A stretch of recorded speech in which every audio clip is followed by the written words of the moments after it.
Hi everyone, welcome back to my channel. My name is Julie Kruger. I'm the owner of Kruger Immigration Law. We are a boutique immigration law firm headquartered in Buffalo, New York, where we love helping our clients achieve their dreams without borders. Thanks so much for joining us today. Today's video is for employers and for HR professionals, and it's all about the employment authorization verification process. So we are going to cover what the employer is required to do to verify an employee's work authorization, how to comply with that requirement, and what the consequences of failing to comply with that requirement are. So let's jump right in. So federal law requires every single employer in the United States to verify the work authorization of every single employee. That means even if you know your workers are U.S. citizens, you still have to complete the paperwork to show that they have work authorization. And this requirement applies regardless of the size of your company or the number of employees that you have. So whether you have one employee or whether you have thousands of employees, you still need to verify that they do have work authorization. This verification needs to be done within 3 business days of the first day that the employee starts working.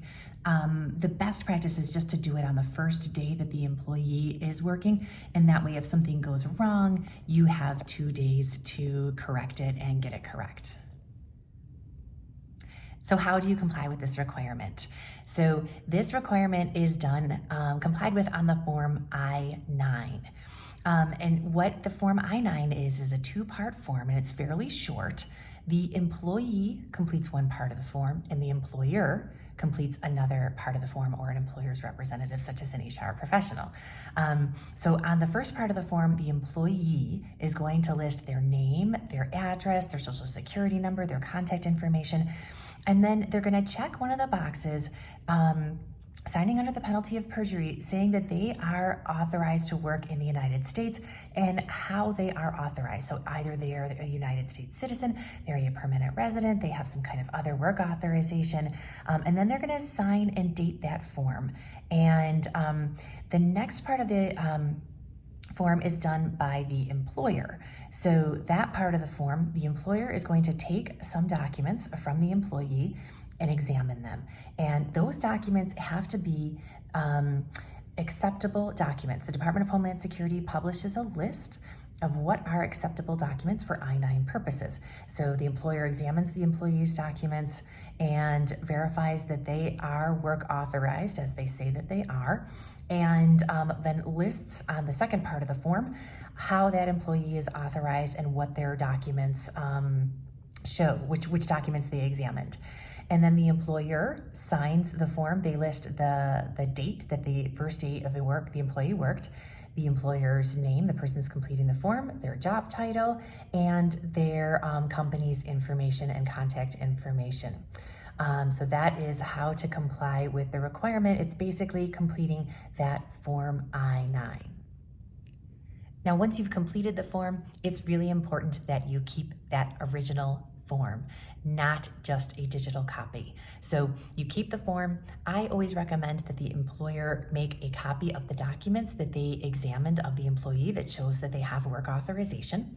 And so then you take that original signed form signed by both the employee and the employer, with the copies of the documents, and then you save them in whatever your system is. You can either keep a file folder for each employee. You can keep one folder for all of your I-9 documents. Whatever your system is, come up with a system and then follow it. Do the identical thing for every single employee. If you make copies of documents, make sure that you make copies of documents for every single employee. Now, making sure that you comply with these requirements is critical. The Department of Homeland Security can come into your business at any time and request to inspect your forms. So what will happen is an ICE officer will show up at your door and issue you a notice of inspection. And will say within 3 days, you have to produce your forms I-9, and they will inspect them to see if they are done correctly. And if they are either not done at all, or if they are done incorrectly, say there are substantial fines involved.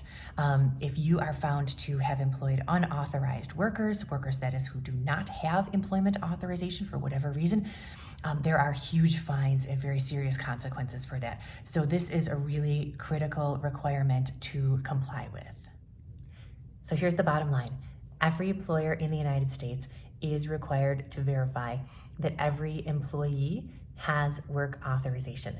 The actual cost of verifying this and completing these forms is low, but the cost of not complying with this requirement or getting it wrong can be really, really high and can cost your business a lot of money.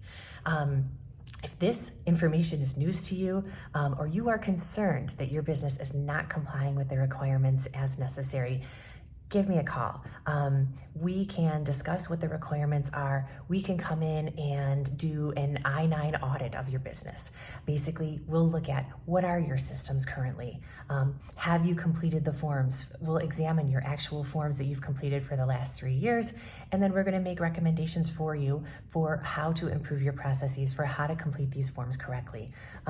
We can do a training for you or for your HR employees and professionals as to how to put a system into place that complies with the requirements, how to complete those forms properly. So if this is something that you are concerned about, give me a call. My phone number is 716-393-9878. My email is julie@krugerimmigrationlaw.com.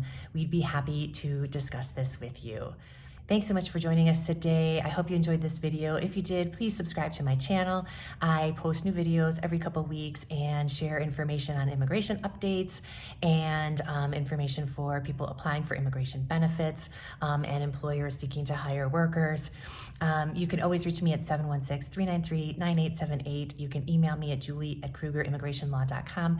You can find my website at www.krugerimmigrationlaw.com, where you can submit an online inquiry. Thanks again for joining us.